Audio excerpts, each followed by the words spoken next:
Hi. ඉතින් ඔයාලට කොහොමද? ඔයාලට මතකද චූටි කාලේ අපි කරන චූටි වැඩකට පවා ගොඩාක් සතුටෙන් හිටියා. ඉතින් සතුට කියන දේ තමා තුලින්ම හොයන කෙනෙක්ට මේ තමා ඇතුලේ ඉන්න කුඩා දරුවෝ හොයාගන්න එක හරි වටින දෙයක්. ඒක හොඳට වැඩ කරන ක්‍රමවේදයක් සතුටෙන් ඉන්න හොයන කෙනෙක්ට.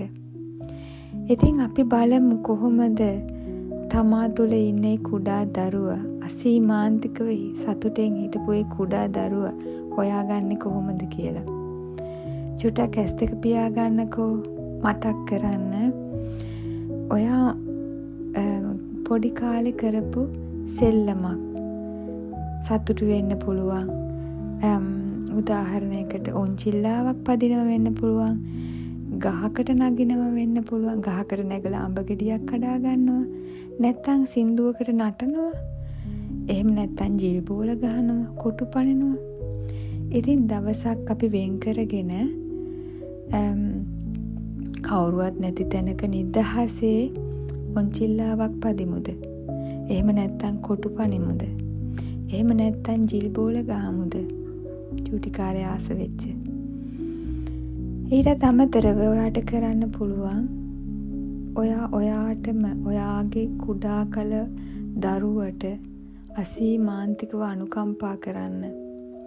සමහර දේවල් වලට ඇඬුවා, කාටවත් ඇහුනේ නෑ. සමහර දේවල් වලට දුක හිතුණා, කාටවත් පෙනුනේ නෑ. ඉතින් ඔයා අද එයාව බලා ගන්නවා. ඔයාට මතකයි සමහර වෙලාවට ඔයා කරුවලට බය වෙලා අඬනවා. හැබැයි කවුරුවත් ගණන් ගත්තේ නෑ. ඔයා අද ඔයාගේ චූටි දරුවට කතා කරලා කියනවා. එයාව කම්ෆර්ට් කරනවා. එයාව සනසනවා. ඒ බය වෙච්ච වෙලාවට, බය වෙච්ච දේවල් වලට ඒ දරුවගේ ඒ හැඟීම්, ඒ අවශ්‍යතා ඔයා හොයලා බලනවා. ඔයා සනසනවා. තව ඔයාට පුළුවන් වගේ චූටි කාලේ ඔයා කරපු වැරැද්දක්, මොනවා හරි ඔයාගේ අතින් සිද්ධ වෙච්ච අතපසු වීමක් මතක් කරලා, ඔයා දිගින් දිගටම දුක් වෙච්ච දෙයක් මතක් කරලා කණ්ණාඩියක් ඉස්සරහට ගිහිල්ලා හරි ඔයා ඒ දරුවට කතා කරන්න. නැත්තම් ඇස් දෙක පියාගෙන ඔයාගේ කුඩා කල ඔයාට කතා කරන්න.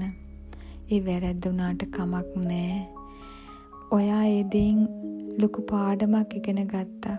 අපේ ජීවිතේ නැගිටිමු කියලා ඔයාට ඔයාගේ දරුවව සනසවන්න පුළුවන්.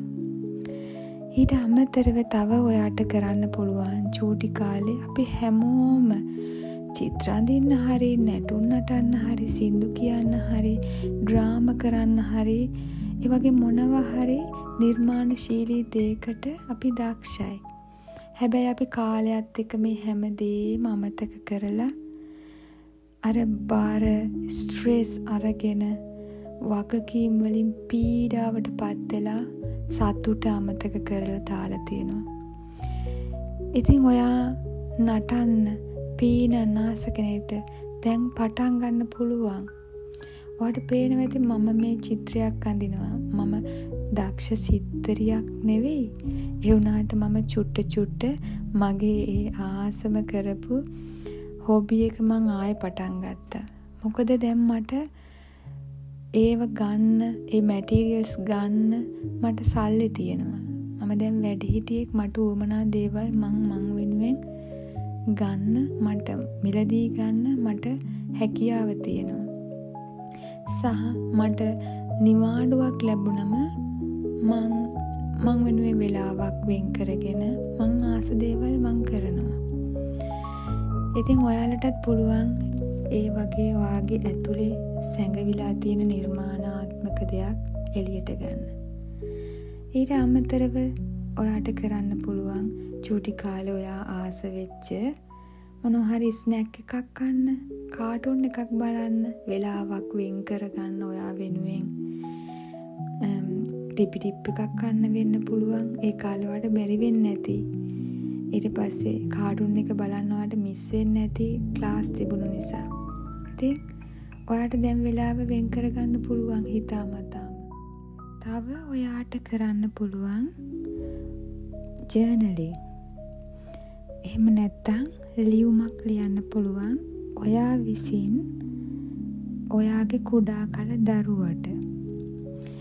ඉතින් මෙහෙම ලියද්දී එයා ආස දේවල්, දැන් ඔයා ලබාගෙන තියෙන දේවල්, ඒ වගේ දේවල් මතක් කරලා ඔයාට මේ ලියුම ලියන්න පුළුවන්.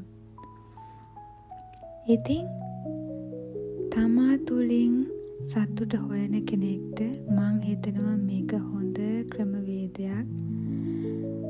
සතුට කියන එක නැවත මතක් කරගන්න. එහෙම නැත්තම් සතුට ආයේ හොයාගන්න.